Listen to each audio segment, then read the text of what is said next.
And welcome back, everybody, to the Podcaster Nation. That's right. I said welcome back because I know you were just listening to our stuff and you decided to come back for more. Folks, that was such a fantastic move because we have a lot more for you. Got a great guest here today. She got a fantastic story. She's an amazing woman. I cannot wait to get to know her better and let you folks get to know her better and hear her story. Folks, this is the podcast that's about podcasters. It's for podcasters and it's done by podcasters. And my guest today is, of course, you cracked the code, a podcaster. That's right. This is the place where we come together to help each other rise up. And this is the place where the rising tide raises all ships. So let's get sailing. Bring in our guest today, the host of the Redeemed podcast. Already love it. Already love it. I've heard it. Fantastic show. Got to check it out. Lauren Burns. Lauren, how you doing today? I am great. Thanks for having me on the show. And I have to do a quick shout out to Ryan Wickline. Thanks for connecting us. Thank you so much. And for you hosting podcasters. When I first started this, I learned how to podcast by listening to a podcast about podcasting. Oh, that's awesome. Thank you. That's how I learned everything. I just listened and listened and listened and took notes and would rewind and listen some more. So thank you for doing what you do. I appreciate that very much. Thanks a lot. I don't normally have Yeah, people thank me. That was a really nice switch. So thanks a lot. I'll take it.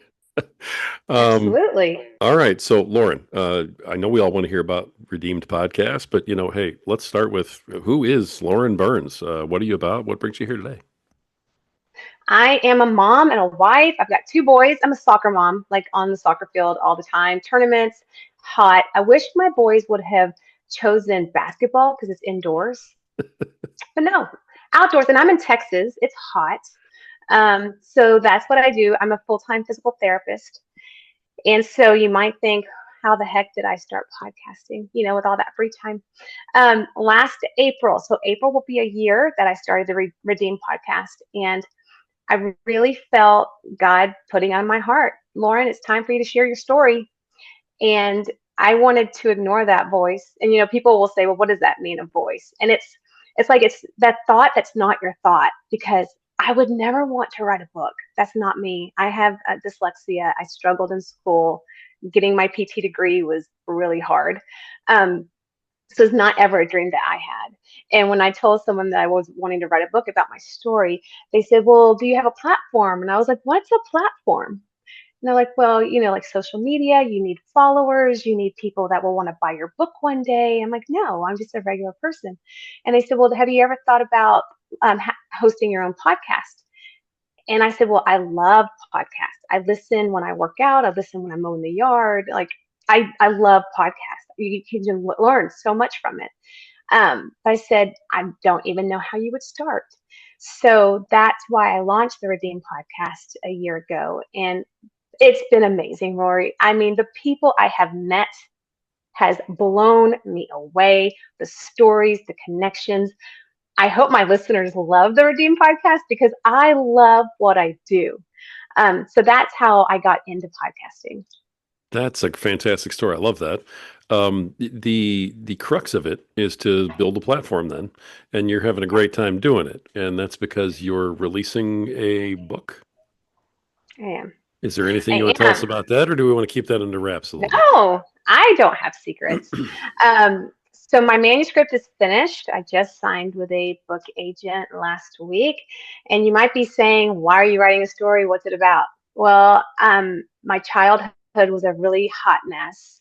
It was a broken childhood. I came from a broken home. My parents were divorced by the time I was 6 weeks old. Because of some religious differences, my parents met in the Dallas area, and my father's from Jordan. Jordan is near Israel, and he's Muslim. And my mother is from Florida, and she's Christian, and they fell in love in their 20s working at like a Denny's diner. And everything was fine until my mom got pregnant. And all of a sudden, my dad had this like sense of responsibility that he needed to raise his daughter, his first child, with his beliefs. So when my mom was pregnant, I think maybe midway in through her pregnancy, he told my mom that he needed to go to Jordan to take care of his sick father. And so my mom didn't think anything of it. She's like, sure, go to Jordan, take care of your dad. Well, he was gone for 3 months. So in that 3 month period, there was not a lot of communication between the two of them. And my mom thought she had been abandoned. She didn't know if she was going to be a single woman having a baby for the first time. And when he came back from Jordan, he looked different. He was acting different. And he said to my mom, I've gone to Jordan to make a home for us. I found a job. I found a house. And she freaked out. And she was like, I don't want to move from Texas, let alone the United States. So by the time I was 6 weeks old, they got divorced. And I had a great relationship with my dad. He was a great Disney dad, is like what I call him. We'd go to the movies and go do all the fun things, and we had a great relationship. But everything changed in my life when I turned 7. He asked if he could keep me an extra night to go trick or treating with my siblings. It was Halloween 1987. And my mom said, sure, absolutely, you can keep Lauren an extra night. Just make sure she gets to school on Monday. And he said, of course, I will take her to school. And when she went to school that Monday, I wasn't there because Rory, he put me on a plane and took me to Jordan. My father kidnapped me.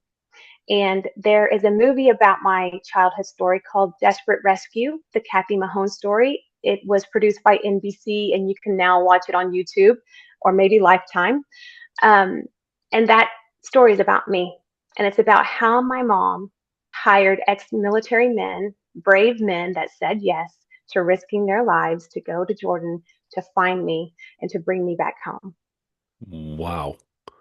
When I first heard of you in through Ryan, who you gave a Mhm. shout out to, and Ryan's my guy. I love that. So thank you for doing it. But when I first heard of you, I watched your show. I was really impressed with you and what you did and everything else, and I reached out to you, and I said, hey, I'd love to have you on Podcaster Nation. We started talking. I had no idea about any of this story, and then Ryan said, hey, do you realize who you're talking to? Who you're going back and forth with? Is it a lady who has a podcast? What are you talking about?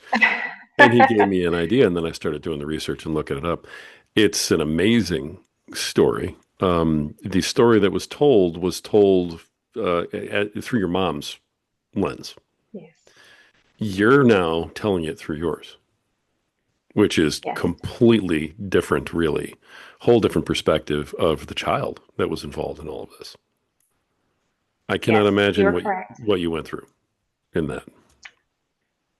Yes, and a lot of so the first part of the book, and for the person listening that has a podcast or is thinking about starting a podcast, the best thing about me saying yes to the scary thing, let's be honest, it's scary, okay? I started in my closet with my husband's microphone because he works in the IT world, and I was like, can I borrow your microphone? And with a laptop. And I started there because one of the podcasts I was listening to said you can filter out noise better if you're in all your clothes. So that's what I did. I mean, I'm just being honest. And it's scary, but because I said yes, I prayed first. I was like, okay, God, I really think you're calling me to do this. I'm going to step out in faith, but it was a lot of prayer. I connected with all the men that rescued me. I have not talked to these men since my rescue. And people will ask me why. Well, if you've gone through something really traumatic, really hard, you don't want to go back and visit your past. My mom and I, in that moment, in that time, we changed our last names. We were living in hiding. We were sort of on the run. You don't go back to the people that rescued you. You keep moving forward, if that makes sense. Yep. And so all these years later, we never reconnected. But when I started going through to write my book, I had to revisit my past. I was only 7, so a lot of the details I didn't know. So the first part of the book will be me revisiting my mom's memories and the men's memories and some of my memories. But I interview all the men on the Redeem podcast. I get to hear details of their story of what they did to find me and rescue me, things I never knew, things you won't hear in the movie. And then last September, because of all of this, my mom and I, and Beverly and Rick Lambert, Miranda Lambert, by the way, the country singer songwriter, Yeah. she's sort of famous. A little She's bit. a Yeah. big, a little bit. She's a big part of my story. And Bev and Rick are a huge part of my story. They're like my second parents. They went with us to North Carolina And we got to do a reunion with the men that rescued me. I got to hug them and tell them thank you in person. I got to pray with them. I got to show them pictures of my family, of my husband, my kids, and I got to tell them, because you said yes to rescuing this little girl at 7, I am now a mom and a physical therapist and a wife. So thank you for what you did for me. So that's just one of those cool things. You never know what these journeys are going to look like. That's just amazing. All of it. Obviously it's emotional for you to even talk about. I Hmm. again cannot even imagine what you could have possibly been going through back then. The book that's coming out then is a completely different perspective. Very in depth retelling of this. And does it also cover your life, like from then up until Yes, now? It does. Good. it does. The reason I'm writing it is, one, in the movie, you're not going to see my mom fasting and praying. They're not going to show that in that movie. You're not going to see the men praying. You're not going to see all the amazing miracle God moments, because the only way they got me out was by answered prayers. It's the only way. And they'll tell that to you if you ever get a chance to talk to them. But then the other part of the book is the journey of me healing from those father wounds. My childhood was taken from me. My family was stolen from me. My language, my culture, the United States, everything I knew was taken from me when my dad took me. And then, flip side, when my mom got me back, which I'm very grateful, always grateful that she got me back, I lost my father. But I really lost my father the moment he took me, because that trust was broken.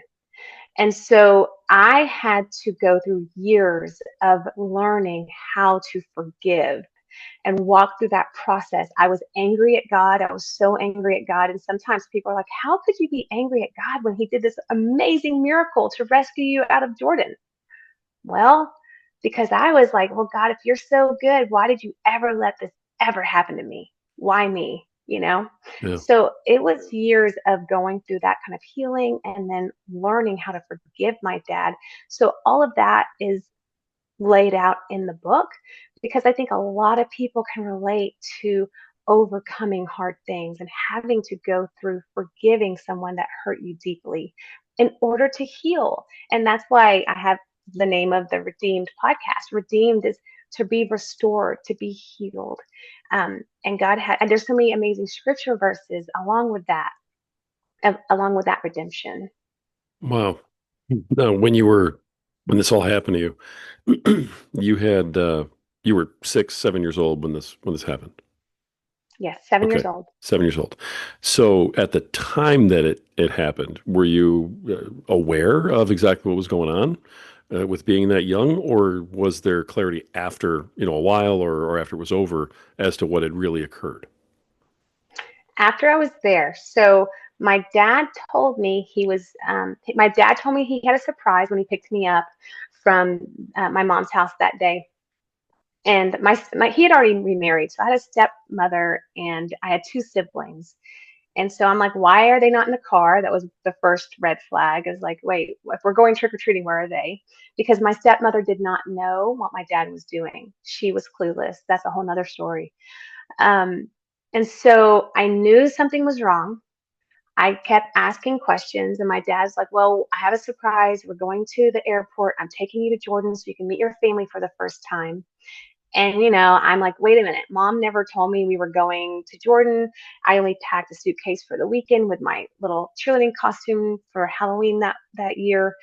And I kept asking questions, and he just kept getting frustrated. So, kids are pretty smart. It's like, okay, dad's getting mad. I need to stop asking questions. But after I was there for a little while, everyone spoke Arabic. I was meeting my family for the first time. My grandmother and my aunts were the ones taking care of me because the culture was very different. My father was not the loving, affectionate father like he was in the United States, because there were drastic differences of lines of like, men are not supposed to do those kinds of things. That's the women's job. So even at 7, I could sense that it was different. And so I didn't have anyone that I knew. My stepmom wasn't there. My mom wasn't there. Now my dad was this different person. And my aunts and my grandmother they were great and loving, but I didn't know them. And I didn't even know how to speak to them. And so it was all those cultural differences that I was going through. But, Rory, when I started going to school for the first time, I knew this was not a vacation. I Right. was the oldest kid in the class. I had to go to like to kindergarten because I didn't know how to read or write or speak the language. And so when I started going to school in that little town in Jordan, that's when I really knew something is wrong. I don't know if I'm ever going to see my mom again. And my dad would not allow me to talk to my mom. I would ask, I would beg. And then I'm like, well, what about my stepmom? Can I at least see my stepmom? When is she coming? And my dad just kept pushing things off and kept saying, are you not happy here? Do you not love me? Sort of manipulating a little bit. Right. Wow. I know there's a ton more to the story, but I mean, just even that part right there is hard to even comprehend from someone who's not gone through it.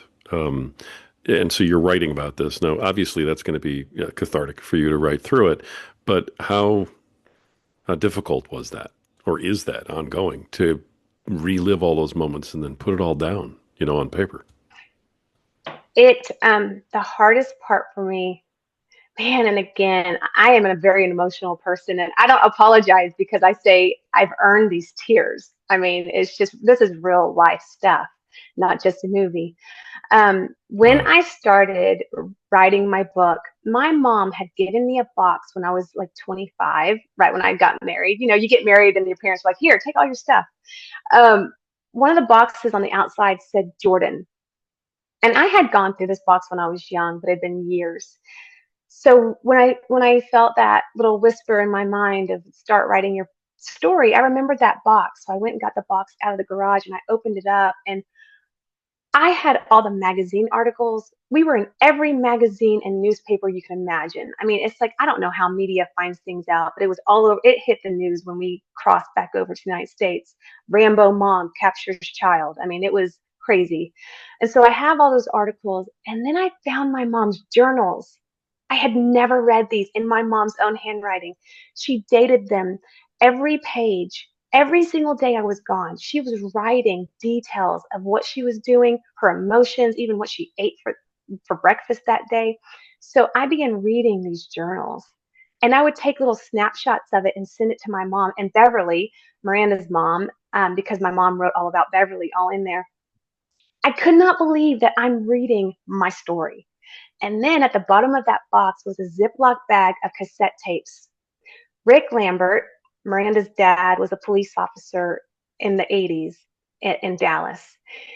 And at the time of my kidnapping, him and his wife actually opened a private investigation company called Lambert and Lambert. So the first person my mom called, standing at that payphone at the school, there's no cell phone. She didn't even waste time to go home. She went to the payphone.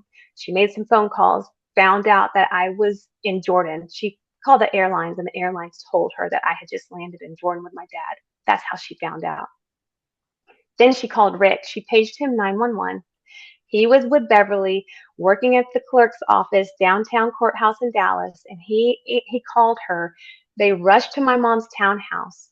The first thing Rick said is, Kathy, go to Radio Shack and get a recording device and put it on your phone. So every time you try to call Jordan or you call Ollie or any of the family or you call the police, we can go back and listen to what they are telling you to get a hint of where Lauren might be. Well, I have all those cassette tapes. Oh, I have wow. hours of conversations. And I'm going to be honest, they were sitting in my garage in Texas heat. So I ordered a cassette tape player from Amazon, and it was pink. And I got that in at Christmas. It was Christmas time. I had some time off of work. And I prayed over those cassette tapes and I put them in, and every single one of them actually worked. And I began to listen to my mom calling, begging. I mean, I was crying. My kids are like, Mom, are you okay? I mean, it was so hard. But I'm listening to my mom call Jordan.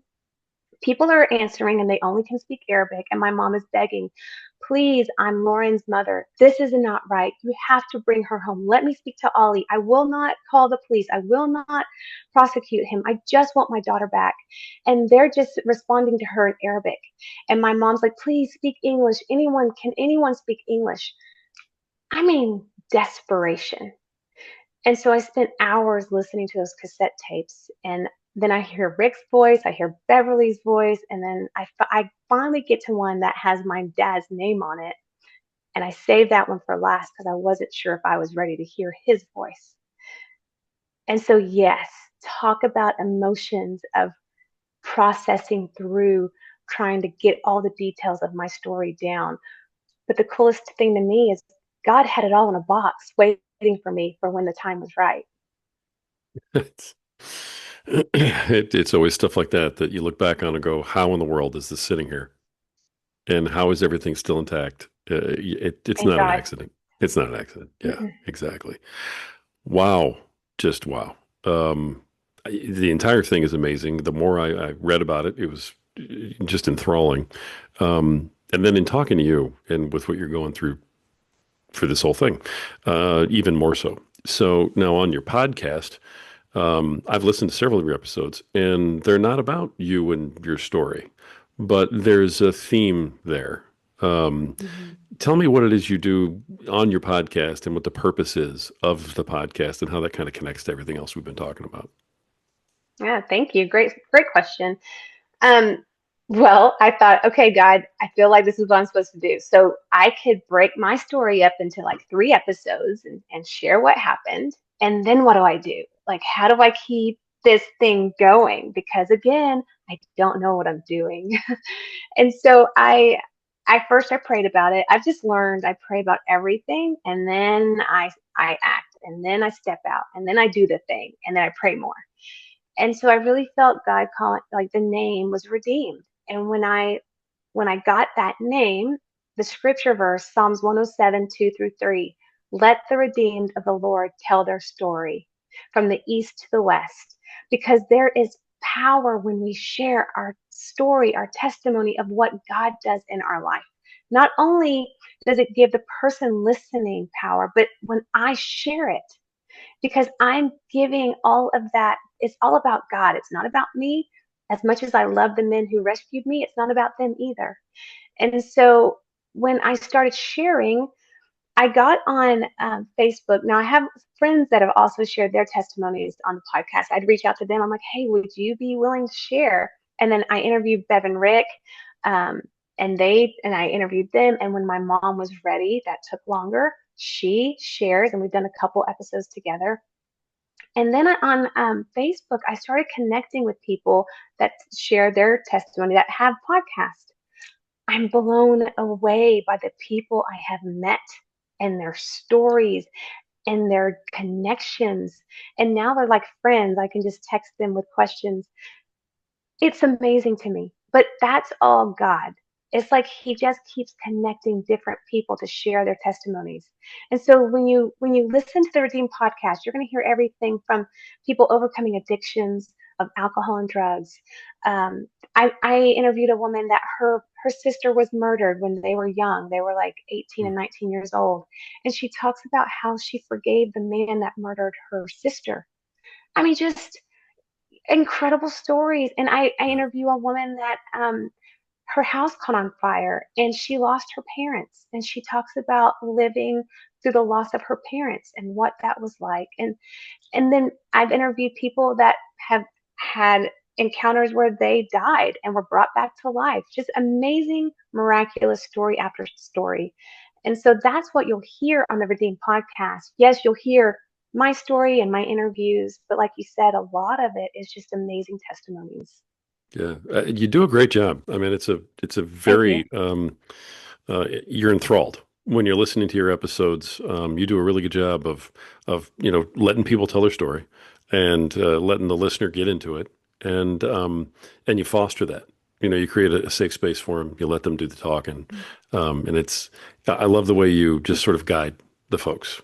You do a really really good job with that. So, power to Thank you. you. Kudos on that. Thank you very For what much. it's worth, just my opinion, but hey, I've been around for a minute, and Yes. So I like that a lot. How many episodes have you done so far? Because you've been doing it for, you said, about a year, right? A year, so 62 was today. Nice. My Congrats. 62 Beautiful. today. Yes, Beautiful. thank All you. The right. first 10 was the hardest, I think. What do you think? I think those first 10, I'm like, oh my gosh, what am I doing? For me, the first one was the hardest. That was the worst, just the worst. But and now that makes sense. Why were the first 10 the hardest for you? Because I was telling my own story, I think. Mm, Those yeah. first three, it's a lot to unpack. I wasn't sure how to share it. I wasn't sure how to break it up. Um, and we were talking offline. The more you share your story, the better you get at sharing it. The more concise, because I wanted to make sure that whenever I was telling the men's part of the story, that I was honoring them and I was saying the right things. This happened 37 years ago. I'm 44. I was 7, so let's say 37. Um, Trying to remember all of the details and correct and get everyone's story correct in that traumatic event. That's, I think, I was nervous. I'm like, I've got to do this thing justice. But now I've written a book and shared it so many times, it's getting better. Well, I mean, that's if God gives you a story, it is your responsibility to share it. I mean, I've always believed that, and He gave you a doozy. I mean, quite a story. Yeah.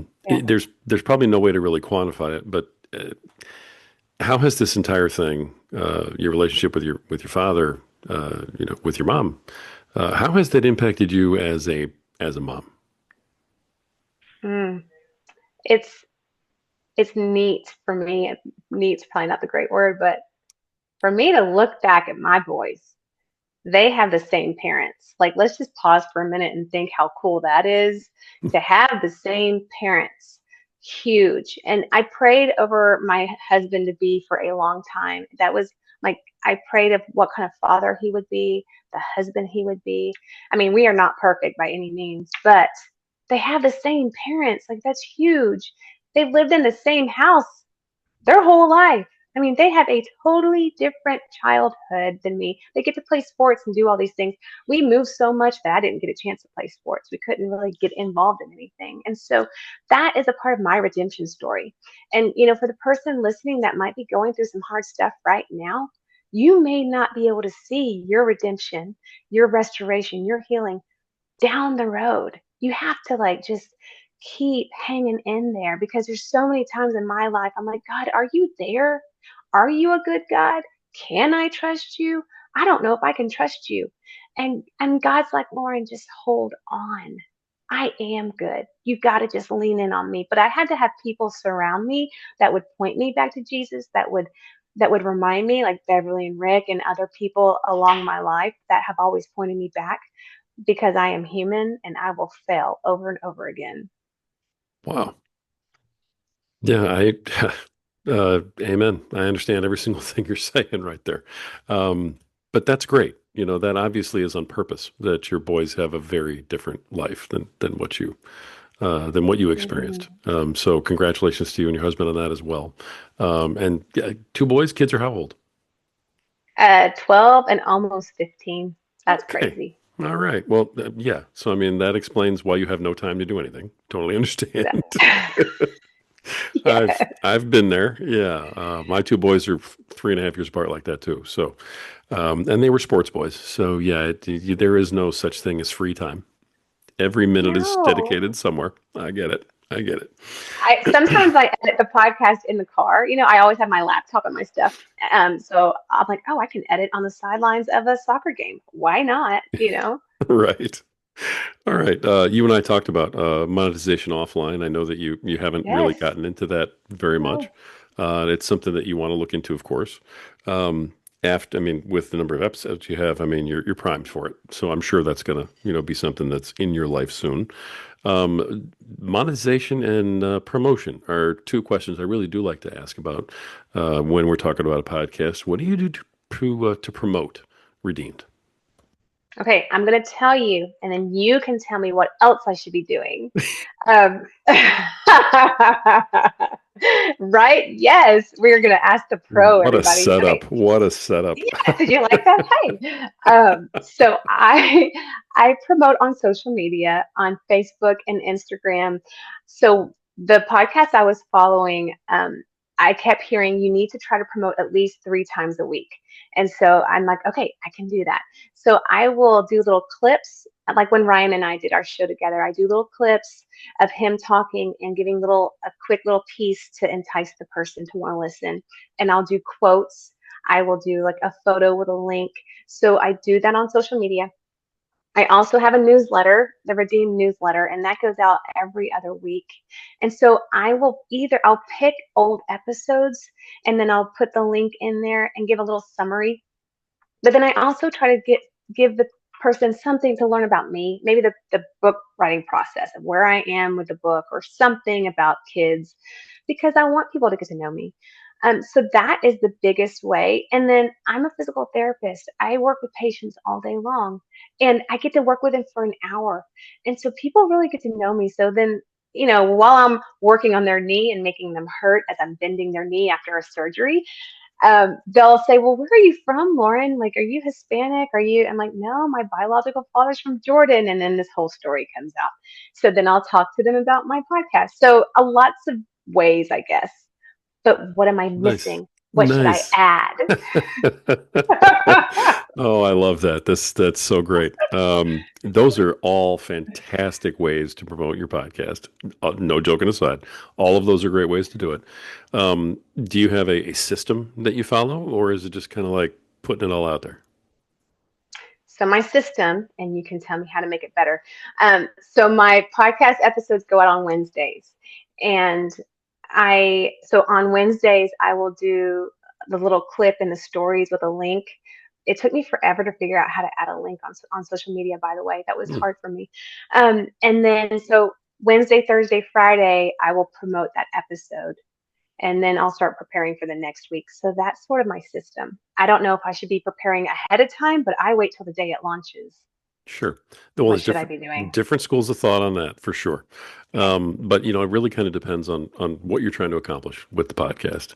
Now, you are you a weekly publication on your podcast? Once a Every week. Wednesday, Okay, once a week. got it. And your episodes are sort of longer form. They're like an hour ish. I'm What trying to time do, frame? yes. So 30 to 45 minutes because a radio station, Christian Mix 106, picked me up about a month ago. And so Congratulations.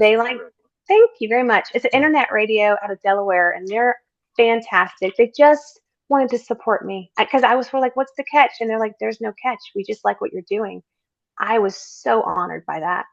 Um, so the spot that they put me in is Wednesday nights Eastern time at 9 o'clock, and it's around 30 to 45 minutes, 40 minutes. So I'm trying to keep it to meet what they need as well. nice. Okay. So you're not doing a separate podcast for the radio station. You're repurposing the one you have Yes, to their specs, so to speak. That's yes, it's excellent. So not it's extra work for no me. more work, right? Huge. My It's goodness, big. so great. That's big. Okay, that's awesome. Yes. I love that. I love that you're out there and you're doing that. And the word of mouth. People tend to completely forget that that's a great way to build a podcast. I was talking to Mm, somebody who was handing out, bookmarks to people that they knew, and they were watching their podcast numbers grow. And everybody forgets that because we have an internet and we have Facebook and we have social media and we have all these things, even though you can reach somebody who's, all the way across the country, it doesn't mean you have to. A podcast download is the same download if it comes from your yes. neighbor or if it comes from someone 3 states away. So, the grassroots move of just being open and talking about it, letting your patients Mm, know, putting that word out there. I mean, those all count. A view is a view, a download's a download, and people forget that yes. it doesn't matter where it comes from.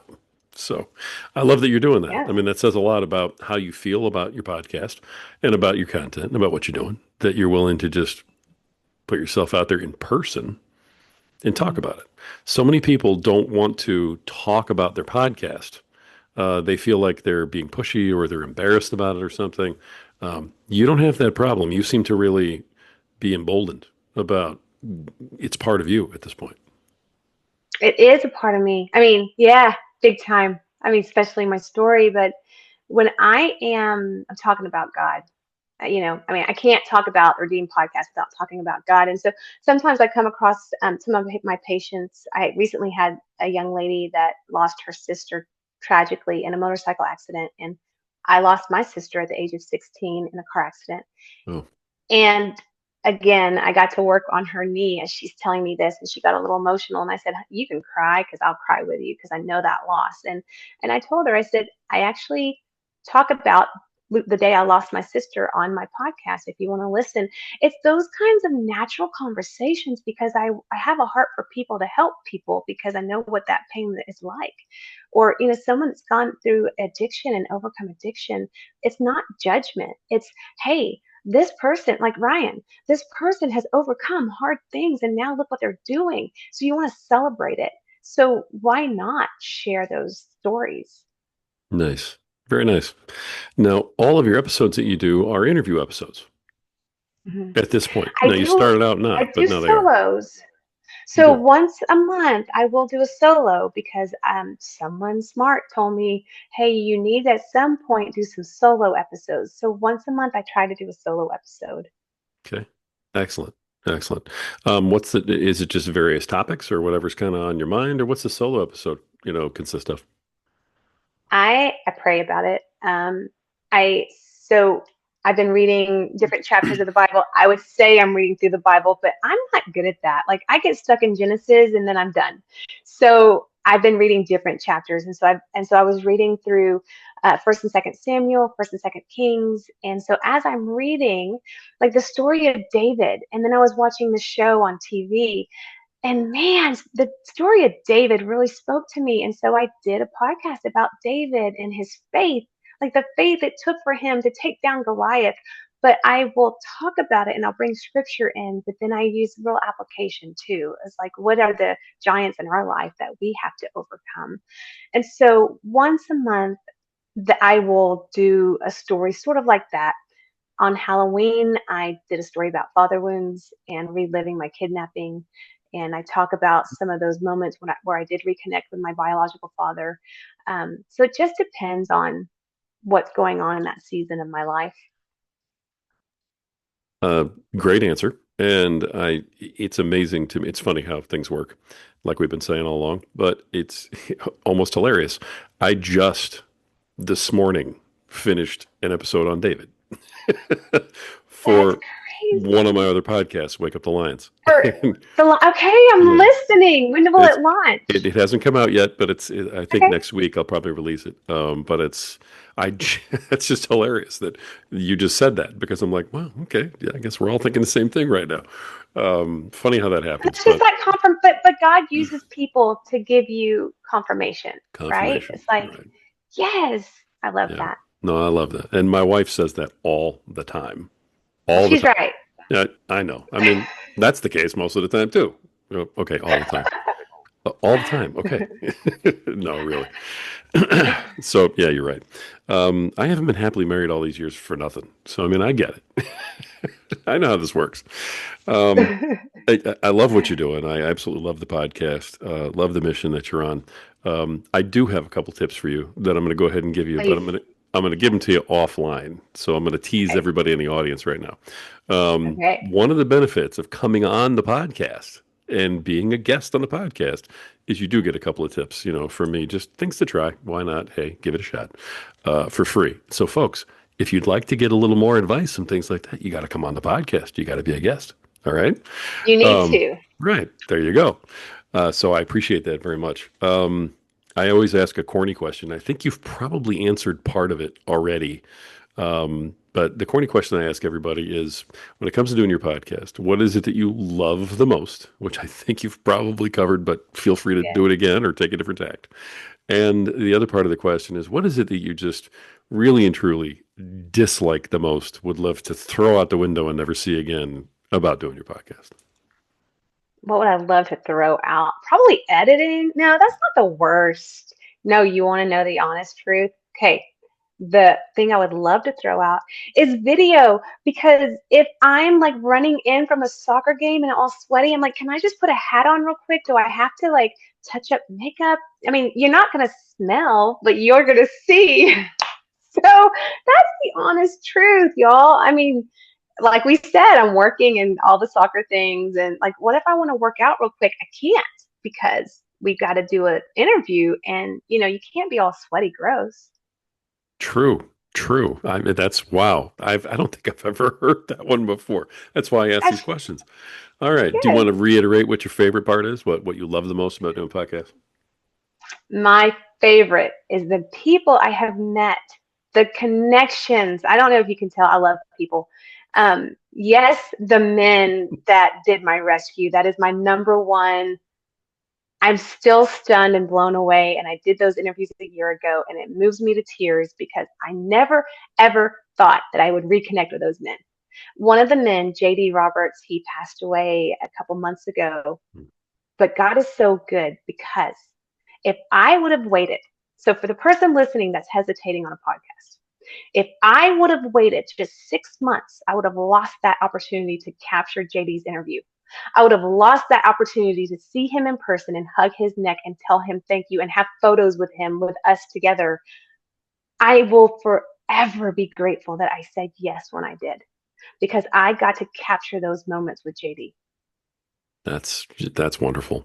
And you're so on top of it that and I know you listen to the podcast, so maybe subconsciously you're answering, my last question that I always ask everybody, which is what's your biggest piece of advice to podcasters out there who are not quite where you are yet? So you can double down on that one if you want, or you can go a different direction. But what advice do you want to give? Maybe a couple points if you have them that you've learned from what you've been doing and what you've experienced. And that's a fantastic one to drill down on, is it don't wait. Mhm. Um, All right. Go ahead. Floor's yours for a minute. So the first would be get in a community of people that will teach you. You're already in the right place if you're listening to this podcast, by the way. So stay connected. I'm serious. Binge listen this podcast. If you're going on a vacation or whatever, binge. I was binge listening every time I drive to and from work, because like I said, I don't have a lot of free time. So I would put the podcast on and listen, and during my lunch, I would listen and I would take notes. And so when I felt comfortable and I thought, okay, I've got all the tips, I know the name, I've got my thumbnail, I've got a photo. What else do we need? Like all the basics. I've got a mic, I've got my little ear thingies. um, just get the basics, maybe like a little ring light or something. And for me, it's pray about it and then just do the thing. Just do it and then be consistent. For me, it was like, okay, Lauren, get those first 10. And for me, I had to what they call batch. So because I am busy, and so I made sure that I had at least 3 or 4 recorded before I launched the first one. So that way I knew I had those in my pocket, and then I kept doing batch recordings, and that's what I do now, because I don't know when a kid's going to get sick or we're going to have a soccer tournament or a vacation, and family's priority. And so batch recording is very helpful. But just do it. Don't delay. Nice. Beautiful. Love the love the way you wrap that all up like that. So you've been a step ahead of me the entire podcast. It's been amazing. So I appreciate But you're that. still going to teach me. You still got tips to teach me, though. Don't worry. Don't worry. I would never let you Okay. down like that. So I love it. Lauren, thank you for everything that you've brought to the podcast. I can't wait to have you on my other podcast at this point and talk some more about, other aspects of what you're doing. And I'm really looking forward to the book. I can't wait to Thank you. read the book from your standpoint, from your perspective, and experience that through your eyes. I think that's going to be an amazing and very moving book when it comes out. I'm rooting for you, and I think it's going to be Thank you. fantastic. So I would love to have you back on this show when it comes out. Let's do it. I would love that. All right. Apparently, I'm going to start going in September to big publishers, and apparently, I need emails. So if anyone wants to support me, they can go to laurenburns.net and subscribe to my newsletter. I will not drive you crazy. I think I'm just creating an email list. So when I actually have a book in hand, I will send out an email saying, if you would like the book, here it is. Right. And publishers want to know that. People don't That's always what they know want to that. know. Right. They want to know Yeah. how many people can you contact, so every single person who signs up to help you out with this is helping you get your story out. Yes. Right. That's That's right. important for people to know. So I love that. Any other way that you want to let folks know to contact you? LaurenBurns.net's a great way. That's my website. Okay. And you can listen to the podcast there. I'm on Spotify and Apple Redeemed. I'm on Facebook and Instagram, Lauren Burns. Hopefully, I'm easy to find. Okay. All right. Well, I found you. So it wasn't that tough, but all Good, right. Good good. deal. Good deal. Good deal. Lauren Burns, host of Redeemed Podcast and just yeah, future author of this fantastic book that's going to be coming out, and absolutely wonderful person. Thank you so much for coming in here, Thank you. talking about everything you have, sharing the way that you did, and inspiring everybody who's going to hear this episode. I can't thank you enough for being here. Thank you so very much. Thanks. Folks, this has been another unbelievable episode of The Podcaster Nation. This is the podcast that's about podcasters, it's for podcasters, and it's done by podcasters. This was an amazing, amazing story and message today. I hope that you all picked up on it. If you missed it, listen again. Okay, I'll take the additional download. It's not a problem. Go ahead and listen again. It'll be beautiful. Good for everybody. Folks, this is the place where we come together to raise each other up. This is the place where the rising tide truly raises all ships. So keep sailing.